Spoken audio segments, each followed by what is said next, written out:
The holidays? It's a time when families gather close, when festive lights flicker against the winter dark, and hope feels warm again. But for some, Christmas and New Year's don't bring joy. They bring only terror, tragedy, and questions left behind in the snow. Tonight, we descend into winter's deepest nightmares. 3 stories, 3 families shattered, and mysteries that freeze the soul. Our first story takes us to Fayetteville, West Virginia, on Christmas Eve, 1945, inside the Sodder family home. The children are buzzing with excitement, hanging their stockings and dreaming of Santa's arrival. But just past midnight, a nightmare begins. Fire erupts, swallowing the wooden home in a roaring inferno. The parents, George and Jenny Sodder, escape into the freezing night, along with 4 of their 10 children. But 5 remain inside, or so it seems. The blaze is impossibly fast and intense, reducing the entire home to ash in under an hour. Firefighters arrive, but it's too late. The community grieves for the 5 children lost in the flames. But when the rubble is sifted, a chilling discovery is made. Nothing.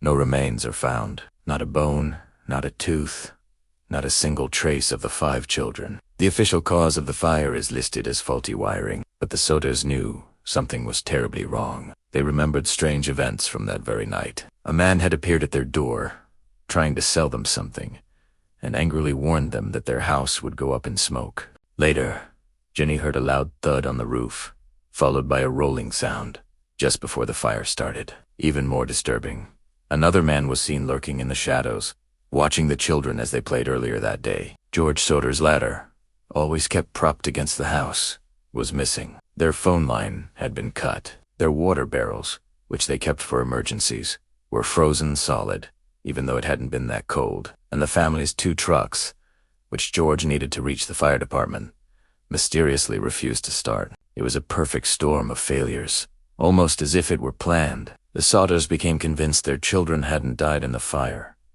They believed they were kidnapped. Was it because of George's vocal opposition to Benito Mussolini and Italian fascism? Had the local Sicilian mafia made good on a threat? The questions spiraled, and the mystery only deepened. Strange calls began to come in. A woman from a hotel in Charleston claimed to have seen the children with 2 men and 2 women of Italian descent. Another sighting placed them in St. Louis. For years, George and Jenny followed every lead, traveling across the country, chasing ghosts. Then, more than 20 years after the fire, in 1967, Jenny Sodder received a letter in the mail. It was postmarked from Kentucky, with no return address. Inside was a photograph of a young man in his mid-20s. He had the same dark, curly hair, the same deep-set eyes, the same distinct nose as her son Louis, who would have been around that age. On the photo, a cryptic message was scrawled. Louis Sodder, I love brother Frankie. The family hired a private investigator to look into the photo, but he vanished after taking their money and was never heard from again. The Sodders put up a billboard along Route 16, displaying the children's faces and offering a reward for information. It became a local landmark, a heartbreaking monument to a family's unending search. For the rest of their lives, Jenny and George never gave up hope. Jenny wore black every day until her death, a symbol of her mourning and her refusal to forget. The billboard stood for over 40 years, its plea fading with the seasons. Where are the Sodder children? The question still hangs in the cold West Virginia air. Our next story takes place on New Year's Day, 1976, in Gillingham, Kent. The first sunrise of a hopeful new year is breaking over the quiet English town. 16-year-old Esther Soper is walking home after spending the night at a friend's house, celebrating the new beginning. Her path is quiet, empty, silent. Just a few hours later, a jogger makes a horrifying discovery. Esther's body is found in a field. She had been brutally attacked. Her life erased before the year had even truly begun. The community was stunned. An intense police investigation began, with detectives questioning dozens of people. But leads were scarce. One crucial witness came forward, reporting they had seen a man tall, shadowed walking behind Esther just moments before the attack. The police worked tirelessly to create a composite sketch, a phantom figure in the winter morning. A prime suspect eventually emerged, a local man who fit the description. He was brought in for questioning, but the evidence was circumstantial. It slipped through the investigators' frozen fingers.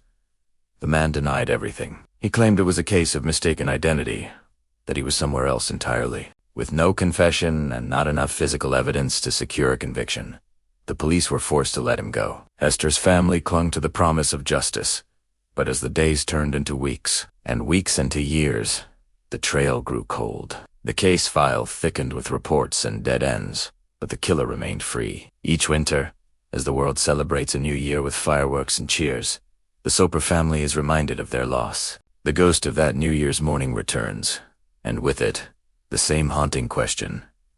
Who followed Esther that night? Who stole a new year and a future? Finally, we traveled to Dayton, Ohio, during Christmas of 1992.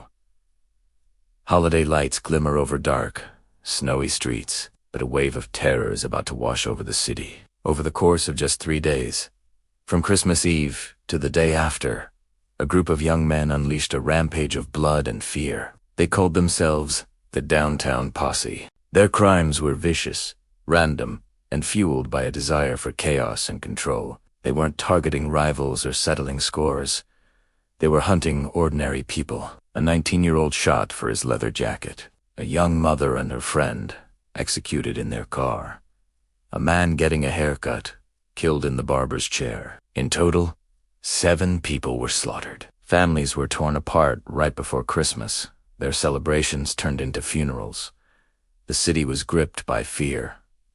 No one knew who would be next, but the reign of terror was short-lived. A swift and massive police investigation led to the arrests of 4 main perpetrators: Marvalus Keene, his half-sister Laura Taylor, and their accomplices DeMarcus Smith and Heather Matthews. The trials that followed revealed the chilling, senseless nature of the killings.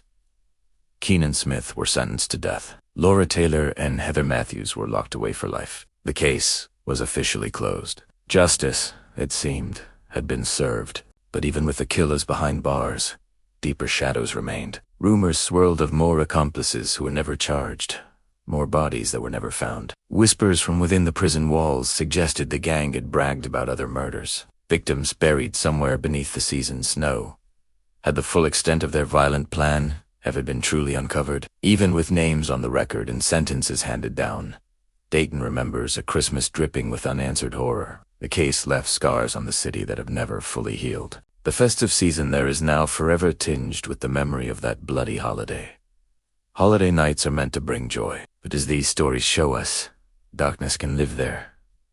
To waiting, watching, as the rest of the world celebrates. 5 children who vanished without a trace into the smoke of a Christmas Eve fire. A young life stolen with the first steps into a hopeful new year.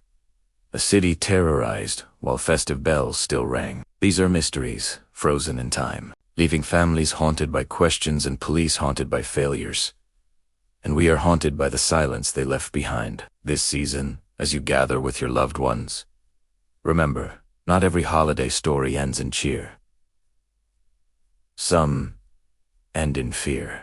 Thanks for watching. If you found this dive into the dark side of the holidays compelling, please like this video and subscribe to our channel for more true crime mysteries. Stay safe.